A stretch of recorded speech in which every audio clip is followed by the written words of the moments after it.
milibe, milabe. You will give, you will take, you will merge, or you will mingle, uh, and you will also ensure that such mingling keeps happening. So being tied, being connected is very much a part of the Tagorean understanding of how a true human community can be forged. So 1912 is his most, shall we say, uh, uh, if you like, dramatic and most seminal journey to England. This is the time that we'll see his see Gitanjali published and very rapidly acquiring or attaining global fame, and very quickly then leading to global recognition in the form of the highest prize, the best known and the highest accolades that the world can offer to a man of, or to a person of letters, the Nobel Prize. So, so this is all happening from 1912 onwards. 1900, as you know, 1911 was the year in which he had turned 50.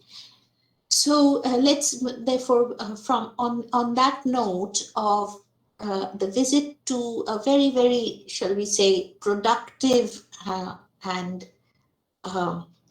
journey to England, as having kind of heralded a new phase of Tagore's uh, uh, prosperity in the cultural sphere. Let's move on to the remaining, the following sections.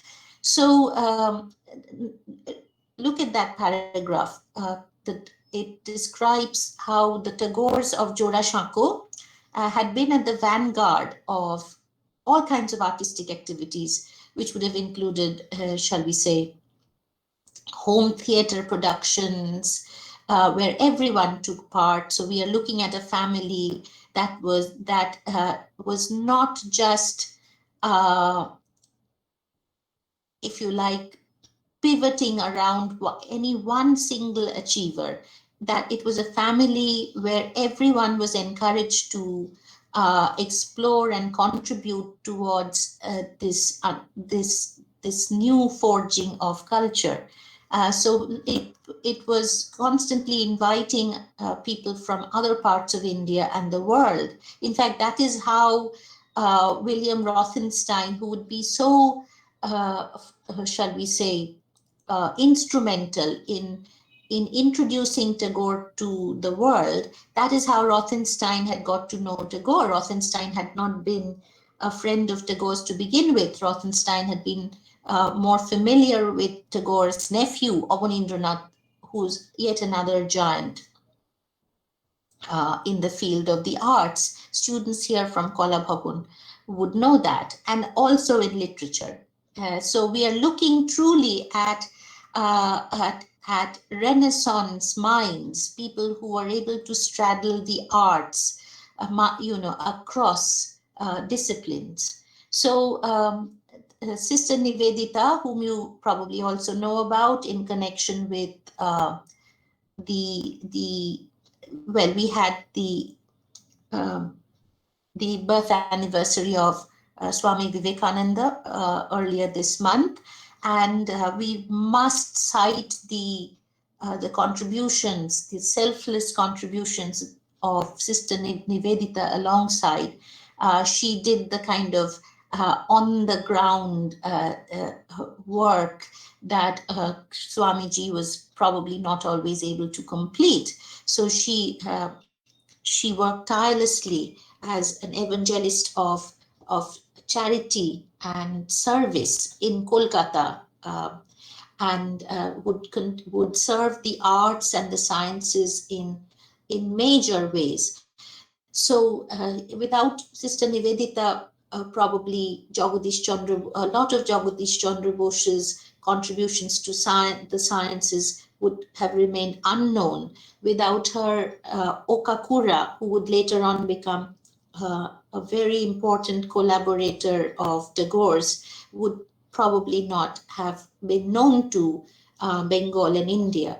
So I think it's very interesting that we are here looking not just at Tagore, but at the galaxy of intellectual and creative, uh, shall we say, giants who came together to give Bengal and by extension India something like a catalyzing push towards modernity.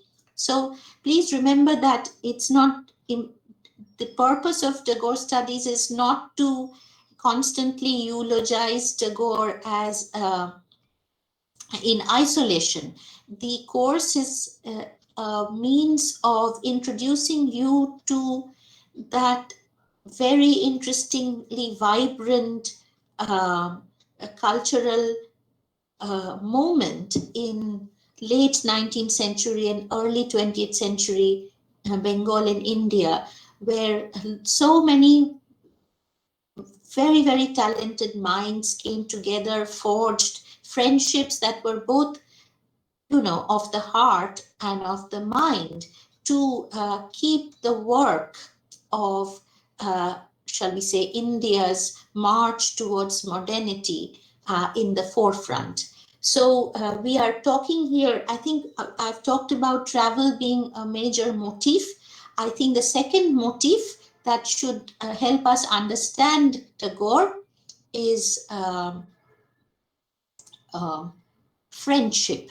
I think for Tagore, travel was a means of forging friendships in the most complete sense of the term. Friendship is another word here in Tagore's, shall we say, value system. It's a word for associateship, for collaboration, for working together. In comradeship in the shall we say, in the humanitarian sense of the term. So I think the Tagorean family had always encouraged such encounters. And that is why, in talking about the Tagores of Jurashako, the names of Anand Kumaraswamy and Sister Nivedita keep cropping up. Those of you who have explored the Vishwabharati website may have, shall we say, seen very useful short notes provided there about the friends of Vishwabharati, people who had come in contact with Tagore and, as I was indicating, had remained, shall we say, by extension, friends of his family and Vishwabharati by extension. So Anand Kumaraswamy, the great Sri Lankan art critic, who would later also have a role to play in introducing Tagore as a painter to the world outside. The major role there would be played by Victoria Ocampo, the Argentine social activist and poet, and woman of letters, but Kumaraswamy also had a role to play there. And Sister Nivedita would be the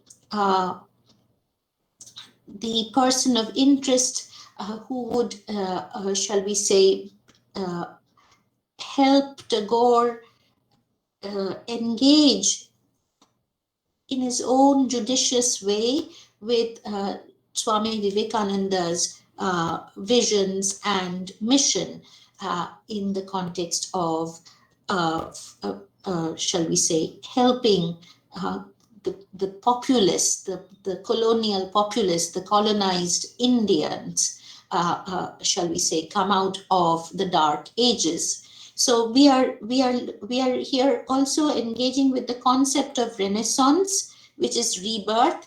We see this not as a religious revival at all.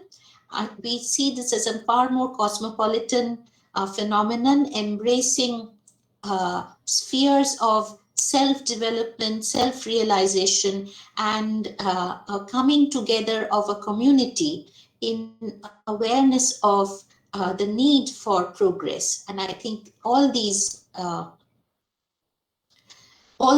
personalities, be it Vivekananda or Tagore or his aides and associates in the arts or in social service, such as Nivedita and Anand Kumaraswamy, have to be cited in that context.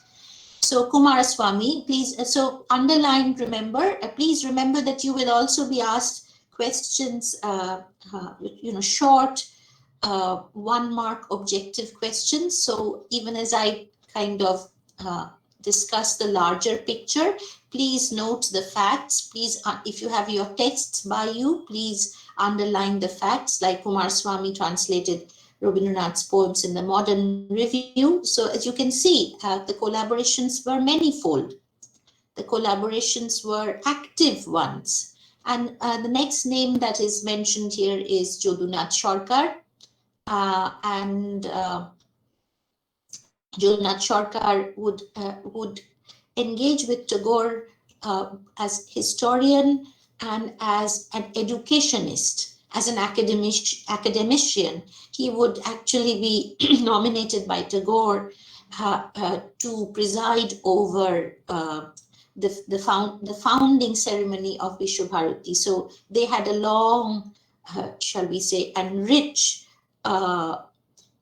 interaction over years in terms of putting together the concept and the reality of the Indian learning space, the Indian university. Jodunath Sarkar's debate with Tagore has had a lasting impact on how we look at the history of education, particularly higher education in India. So recently a book has been published by the historian Deepesh Chakraborty about a critical biography of Jodunath Sarkar, and I'm sure it engages with this particular friendship between Tagore and Jodunath.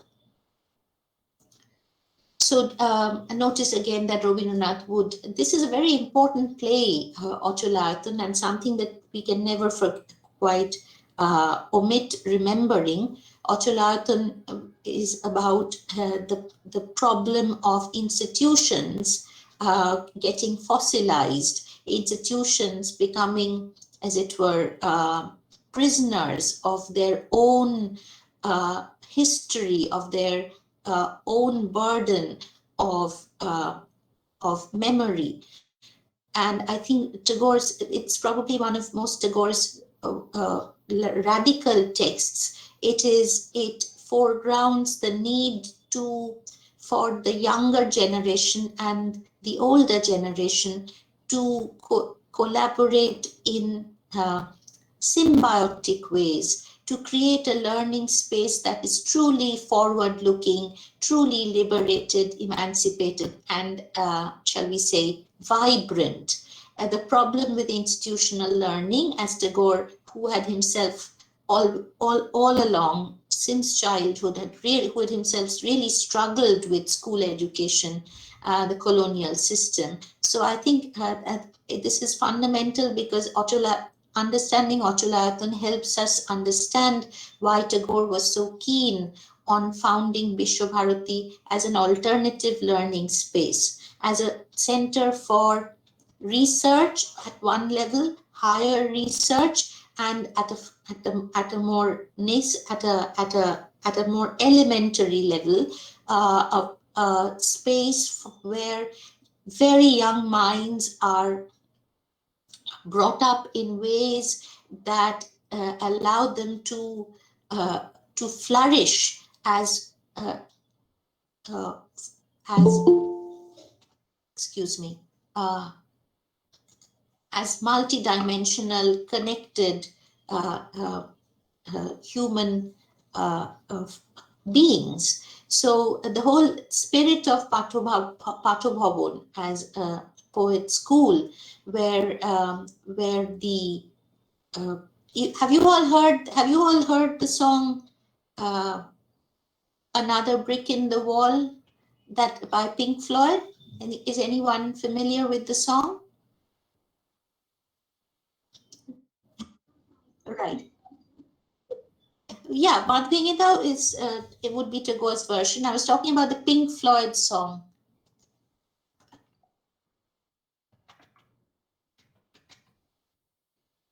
Okay, look at his album, The Wall, and you will see how Tagore finds resonance in people whom of the 1960s, people of around the world who were questioning received notions about how pedagogy education should work. So you see, Tagore stands for the idea uh, of constant, continued progress. Tagore is not, he was never one to encourage being made into an institution in his own right that is unchanging or unchangeable. That is the meaning of Ocholayoton. Ayoton is an interesting word. It means both body or corpus and, shall we say, a house or an edifice. So Ocholayoton is an ayoton that is achal, that does not move. It is immovable. It's immobile. And immobility, such as we unfortunately have experienced thanks to the global pandemic that we hopefully shall see the end of, is not really what humanity, endowed both with minds and bodies, were meant to practice. So, Cholayaton, if you can think of an alternative to Ocholayaton, Cholayaton, an institution that keeps growing, an institution that keeps pace with the times without discarding or rejecting the learning from the past, an institution that is constantly imaginatively forging new unities between the past and the present, between different disciplines. This is Tagore's idea of Vishwa Bharati. And it's interesting that he should have written Ocholayaton in 1900.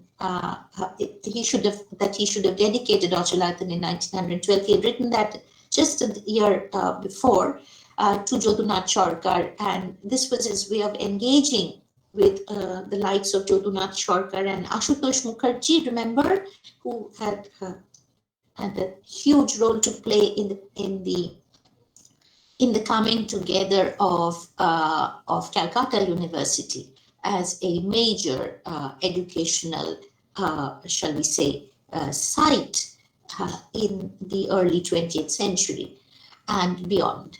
So you can see that Tagore is already in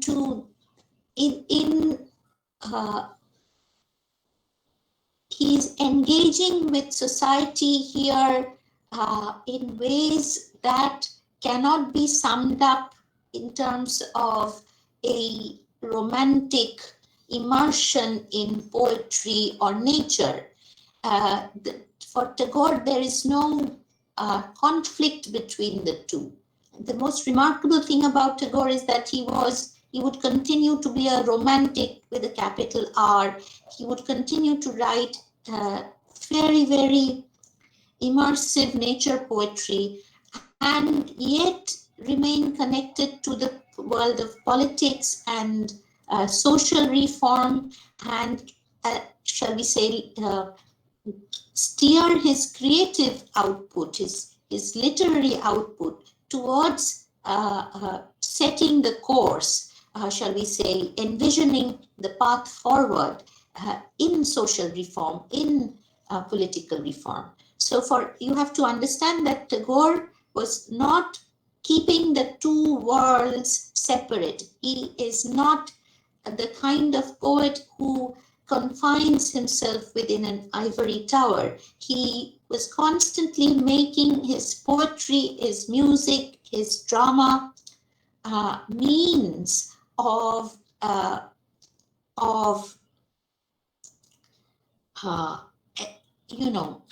shall we say, inviting his contemporaries to look at progress in a more holistic way. So for him, there is no margin between creativity and social activity. Have you understood this point? Yes, Didi. Right. So Yes, ma'am. yeah, thank you. It's difficult to be interactive in such a forum because I'm only looking at your names. But as I said, I would want you to intervene at any point that you might have a question at, and that would perhaps make this a more, more interestingly two-way discussion.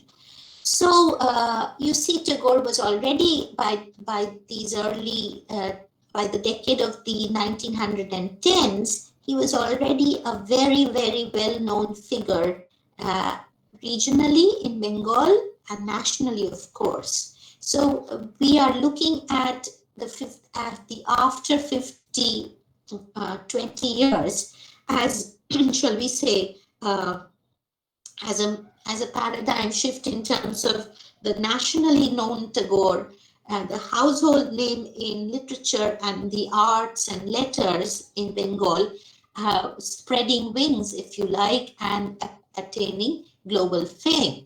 So this is how. So that is one thing that the 50s decade is should be remembered for when we are concerned with Tagore's unfolding career, and the fact that he should also be very much attuned to concerns for national development, even as he has dissociated himself from nationalist revolutionary activities. Please remember that Tagore himself had also at one point, along with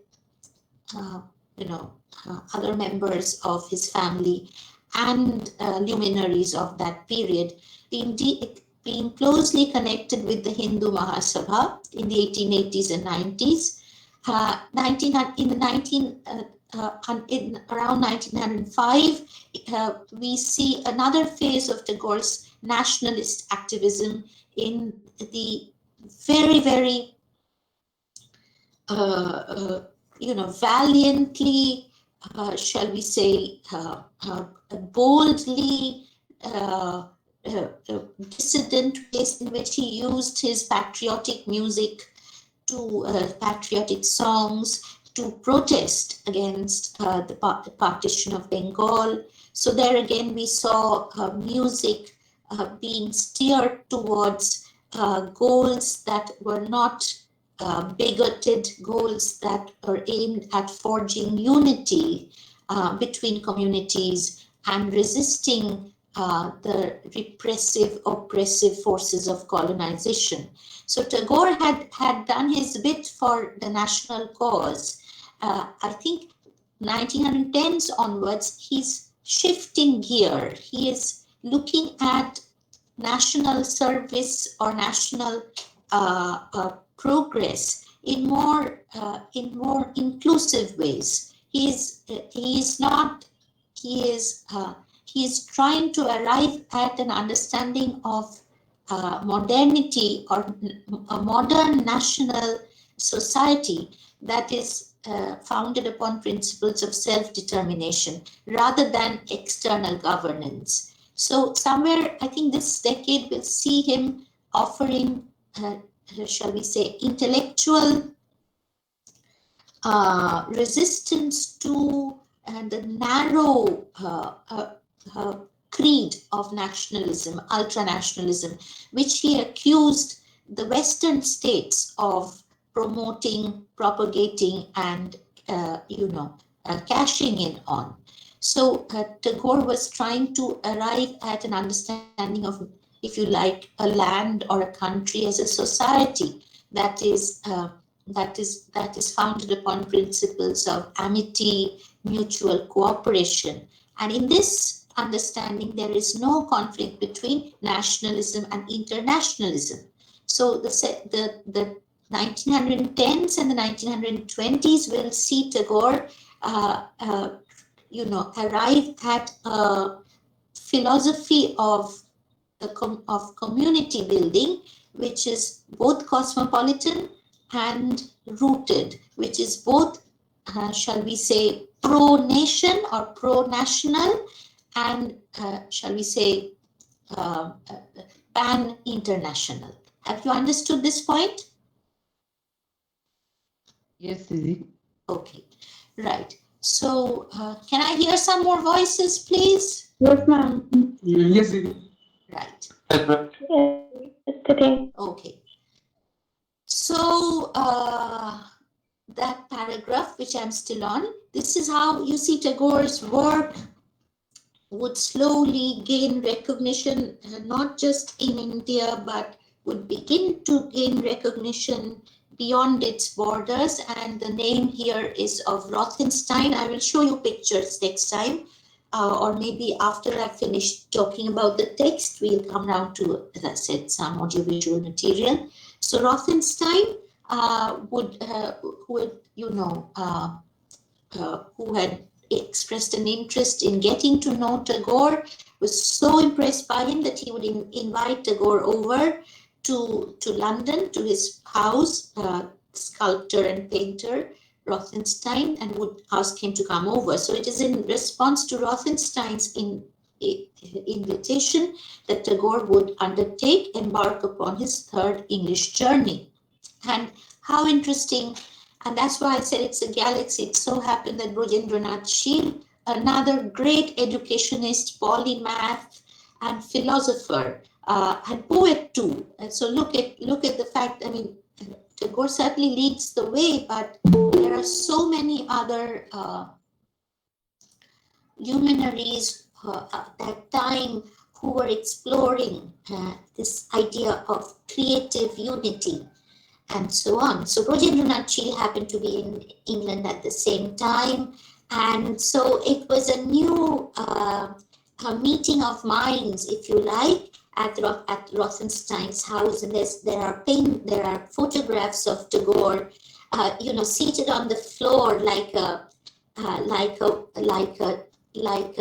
if you like, a yogi, in the secular sense of the term, somebody who's into meditation, so a practitioner of meditation, seated on the floor, and who looks extremely calm and collected.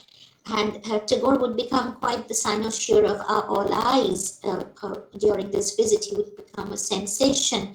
He would be asked to give talks left and right.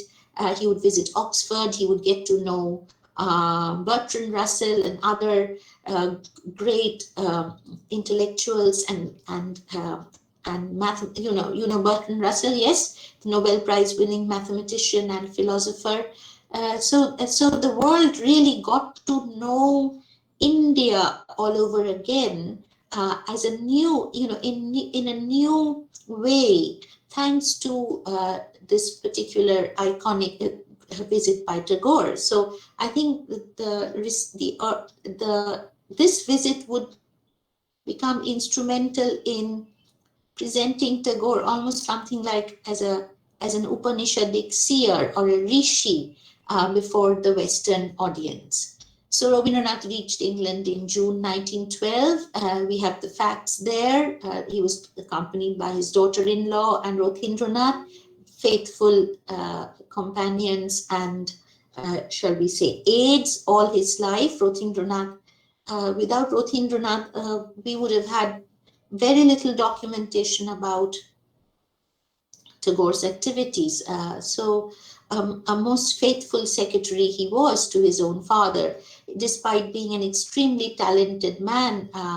If you have visited Uttarayan, then you will see that Rothendranath was a visionary when it came to furniture design. So he was a great designer. I think Vishwabharati has played a very important role in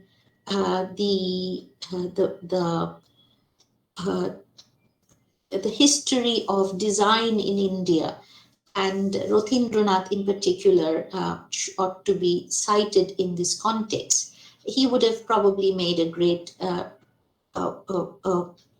intellectual in his own right. He would, as you know, he was sent over by Tagore to the Americas to learn agriculture. So Tagore, so Rothindranath was a very, very, was a major contributor, if you like, to the Vishwabharati project, and a very important associate of his own father's. So please note, I want to put on record my admiration for Rothindranath as a collaborator of Tagore's. I've been talking all the while about Tagore's friends and collaborators, other intellectuals. So let us not forget that his son was no less so.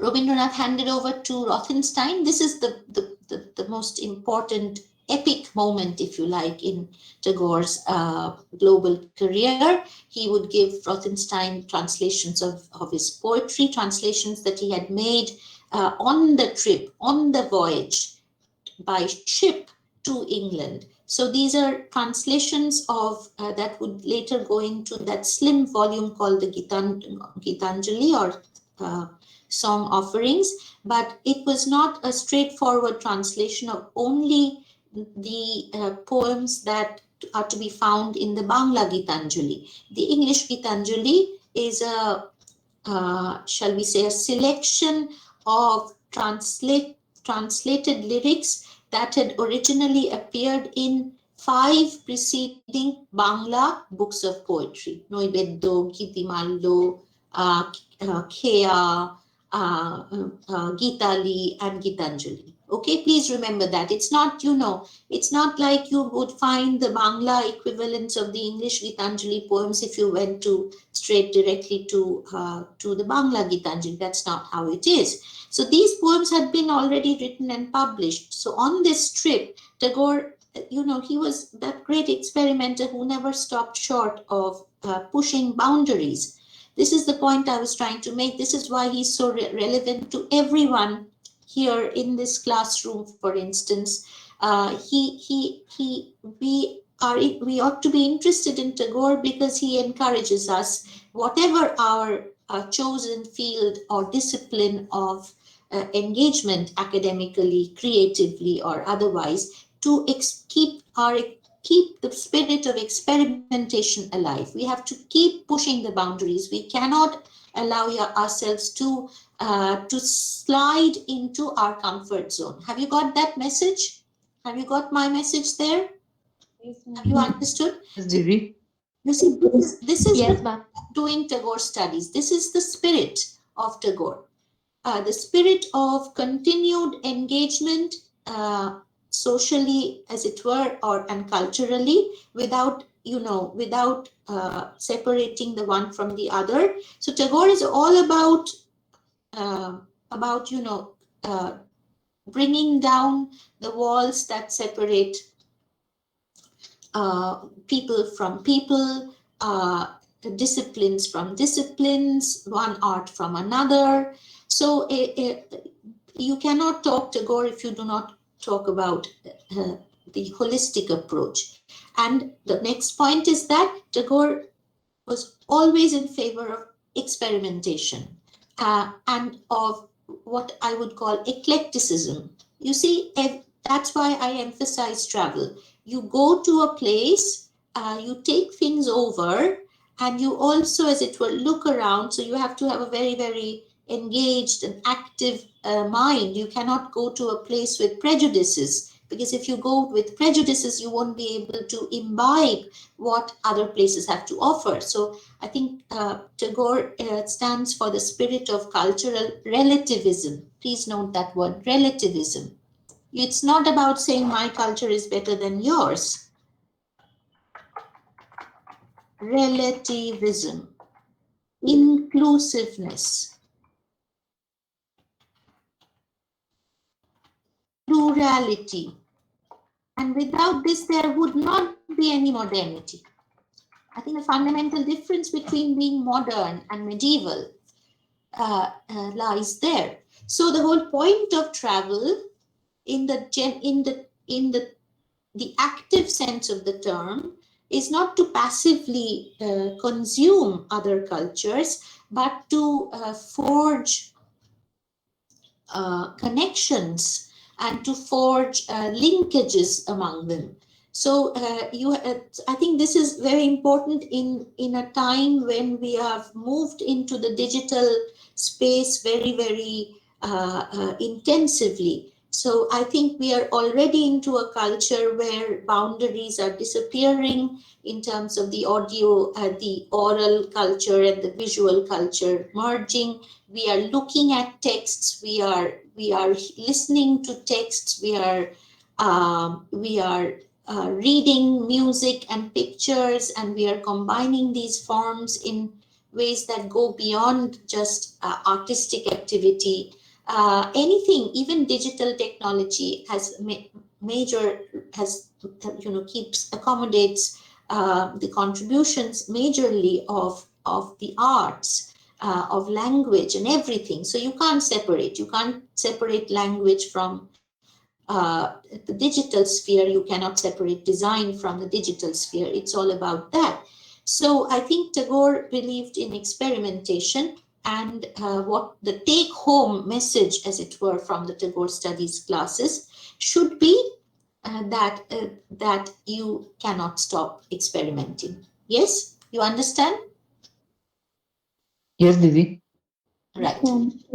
Okay. So right, on to the next page. Um, just a moment.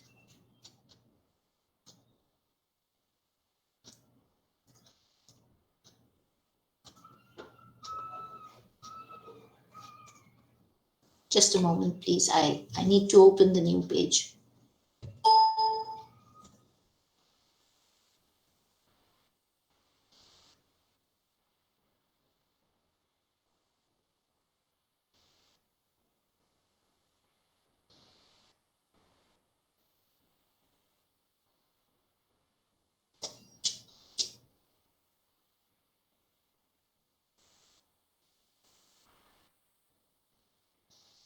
Can you see this?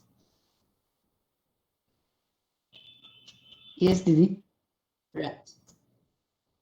Yes. Yes, ma'am.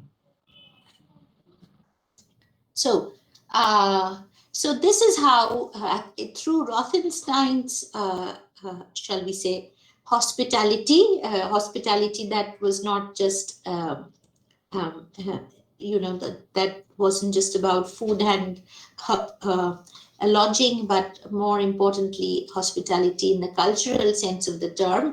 He was a true friend who introduced Tagore to W.B. Yeats, the great poet. Ironically, Yeats would win the Nobel Prize much later in the 1930s. So he was upstaged by the person whom he had mentored, if you like, and introduced to the English-speaking world. So Yeats, W.B. Yeats, without Yeats's intervention, the Gitanjali in English would never have seen the light of day. He would. I must say here, of course, that Yeats has had every good intention.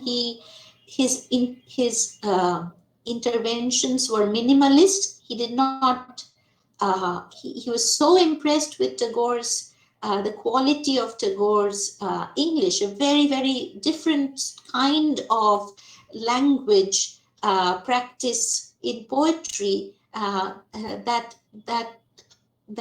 from anything that Yeats said he had encountered in modern British writing or modern British poetic practices. So because he was so, as it were, uh, overawed by the uniqueness of Tagore's philosophy of poetry and the way that came through in very special English that Tagore wrote, an English which had a different kind of a flavor, an English which was not the kind of conventional English that that intellectuals and poets in Britain wrote at that time. It seemed to have come from a different world. It seemed to have come from a pre-modern world. It seemed to herald a time and a space that Europe had forgotten, that Europe had lost sight of. So I think, given these particular qualities of Tagore's writing, Yeats, even as he did intervene judiciously, largely left Tagore's translations untouched. But he provided a very, very, shall we say, rapturous, gushing introduction, which to this day we read in class, and people read, even general readers read, and it really catapulted Tagore to the position of a mystic poet, and the leading mystic poet of the world at that time, and as somebody who's like nobody in the West had ever seen, and as somebody whose poetry nobody had read in the past. So this was a magical, if you like, contact. This contact would fundamentally change Tagore's reception across the world. Upon the publication of Gitanjali, it would be translated into practically every important language in the world. People were, and he would be invited to come and do readings and lectures. So he became a global phenomenon, and I'm not exaggerating that. And this meteoric, as it were, rise would